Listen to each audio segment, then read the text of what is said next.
আমার এই শান্ত বিকেল আর মনের ভেতর ফুটবল খেলার সেই চিরচেনা উত্তেজনা। আসসালামু আলাইকুম বন্ধুরা, আমি ওয়াজেদ। আজ কোনো কাজের কথা নয়, আজ হবে শুধু মনের আনন্দের কথা। শরীরটা চনমন করছে, কারণ আজ অনেকদিন পর মাঠে নামছি।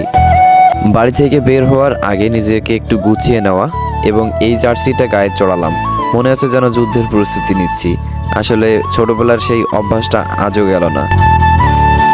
আজকের এই জার্নিটা শুধু খেলার নয়, এই জার্নিটা নিজের শেকড়ে ফেরার। বাড়ি থেকে বের হতেই চোখে পড়লো আমাদের গ্রামের সেই চিরচেনা রূপ। দুপাশে সবুজ ধান ক্ষেত আর মাথার উপরে নীল আকাশ।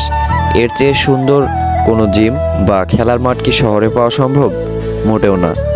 রাস্তার এই হাওয়াটা যখন গায়ে লাগে তখন মনে হয় জীবনটা আসলেই অনেক সুন্দর। আমরা শুধু শুধু যান্ত্রিকতায় নিজেদের হারিয়ে ফেলি, তাই না? আজকে আপনারা যারা গ্রামে বড় হয়েছেন তারা নিশ্চয়ই এই ধরনের অনুভূতিটা রিলেট করতে পারতেছে।